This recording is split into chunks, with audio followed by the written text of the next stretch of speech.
دنیا میں دو ہی ٹھکانے ہیں آزاد ملش انسانوں کے، دنیا میں دو ہی ٹھکانے ہیں آزاد ملش انسانوں کے، یا تخت جگہ آزادی کی یا تخت مقام آزادی کا، سوچا ہے کفیل اب کچھ بھی ہو ہر حال میں اپنا حق لیں گے، عزت سے جیے تو جی لیں گے یا جام شہادت پی لیں گے۔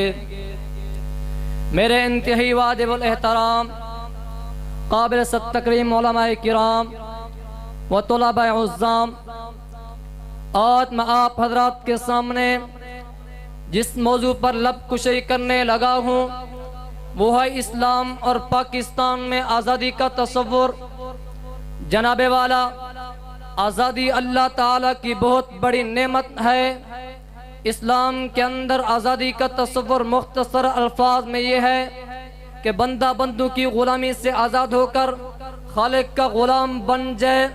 آزادی کی جنگ اس وقت سے ہے جب سے انسانیت کی ابتدا ہوئی، بالفاظ دیگر حق و باطل کا معرکہ، سچ اور جھوٹ کی جنگ یوم اول سے ہے۔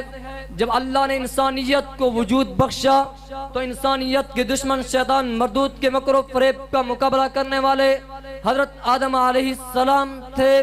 لوگ بڑوں کی مورتیاں بنا کر سجدہ ریز ہوئے۔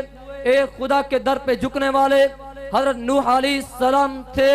نمرود نے لوگوں کو اپنی غلامی پر مجبور کیا تو آزادی کی جنگ لڑنے والے جد الانبیاء والمرسلین حضرت ابراہیم علیہ السلام تھے۔ فرعون ربوبیت کا جھوٹا دعوے دار ہوا تو آزادی کی جنگ لڑنے والے حضرت موسیٰ علیہ السلام تھے۔ ساری دنیا پہ ظلمت تھی، ہر سمت کفر و شرک کی سیاہ چادر تنی ہوئی تھی۔ مرکز توحید یعنی خانہ کعبہ کے ارد گرد 360 بتوں کا بسیرا تھا۔ چند انسان پوری خلق پر خدا بن کر اجارہ داری کر رہے تھے۔ اجارہ داری اور غلامی سے نکالنے کی جنگ لڑنے والے حضرت محمد الرسول اللہ صلی اللہ علیہ وسلم تھے۔ جناب من، آپ اول پیغام تبلیغ پہ غور کریں۔ یا ایھا الناس اعبدوا ربکم الذی خلقکم، اعبدوا عبد سے ہے۔ عبد کہتے ہیں کسی شخص کی قیمت دے کر اسے خرید لینا۔ جب کسی کی قیمت دے کر اسے خرید لیا جاتا ہے تو اس پر غلامی کا حکم لگ جاتا ہے۔ وہ کھانے پینے اٹھنے بیٹھنے میں وہ مالک کا محتاج ہوتا ہے۔ جب ہم نے اللہ تعالیٰ کے حکم یا ایھا الناس اعبدوا ربکم الذی خلقکم پر یقین کر لیا تو گویا ہم نے اللہ سے وعدہ کیا ہے ہم تیرے بندے ہیں، خوشی ہو یا غمی، لین دین ہو یا معاملات، ہر کام ہم تیری خواہش کے مطابق کریں گے۔ محترم تاریخ گواہ ہے جنہوں نے مخلوق کی غلامی کو ترک کر کے خالق کی غلامی اختیار کی، ان کے خط نے دریاؤں کو چلا دیا، ان کے دروں نے زلزلوں کو روکا ہے، جنگل کے درندوں نے دم ہلا کر انہیں راستہ بتلایا ہے۔ مخلوق کو لوگوں کی غلامی سے ہٹا کر خالق کی غلامی میں لانے کے لیے ہمارے ہاں بھی تحریکیں چلتی رہی ہیں۔ آدھی صدی سے زیادہ عرصہ بیت چکا ہے، ہمارا ملک معرض وجود میں آیا۔ اکابرین نے جس کعوے سے اس ملک کو آزاد کروایا، تاریخ اس کو کبھی فراموش نہیں کر سکتی۔ 1200 عیسوی کی تاریخ آزادی ہو یا تحریک ریشم رومال تحریک خلافت ہو یا بالاکوٹ کی وادیاں شمری کے میدان ہوں یا کالا پانی کی قید و بند کی مصیبتیں، ہر جگہ ہمارے اکابرین نے بڑھ چڑھ کر حصہ لیا تاکہ مسلم قوم انگریز کی غلامی سے آزاد ہو کر خالق کی غلام بن جائے۔ اسی طریقے آزادی کے لیے مولانا محمود الحسن دیوبندی رحمت اللہ علیہ مالٹا کی قید و بند کی تکلیفیں برداشت کرتے نظر آتے ہیں۔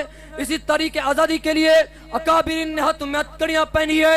اسی طریقے آزادی کے لیے مولانا عبید اللہ سندھی رحمت اللہ علیہ نے 21 سال جلاوطنی برداشت کی۔ اسی تاریخ آزادی کے لیے مولانا لاہوری رحمت اللہ علیہ کو برف کے بلاکوں پر لٹا دیا جاتا تھا، پھر پوچھا جاتا کیا کہتے ہو؟ حضرت لاہوری رحمت اللہ علیہ ایک جملہ فرمایا کرتے تھے، جسم تو ٹھنڈا ہوا ہے، ایمان کی قوت میں کوئی کمی نہیں ہے۔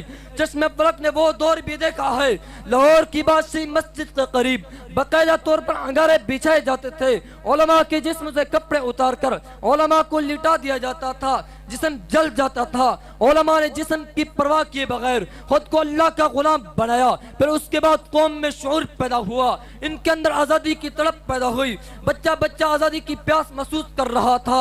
ان سب حضرات کی مشترکہ محنت کا نتیجہ تھا کہ انگریز ناکام ہوا، مسلم قوم انگریز کی غلامی سے آزاد ہو کر خالق کی غلام بنی۔ انگریز کو بہت بڑا صدمہ ہوا، اس نے بڑی جد و جہد کی کہ وہ کون سا عنصر ہے جو مسلمانوں کی روح کو بیدار کر رہا ہے، موت کو خوشی سے قبول کرتے ہیں، مصائب پر صبر کرنا ان کی فطرت بن چکا ہے، تکلیفوں کو برداشت کرنا ان کی عادت بن چکی ہے۔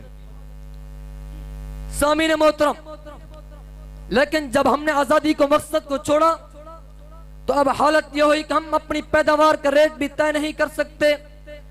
کپاس، گندم، غلہ تمام فصلیں ہماری ہوتی ہیں، طے شدہ ریٹ ان کا ہوتا ہے۔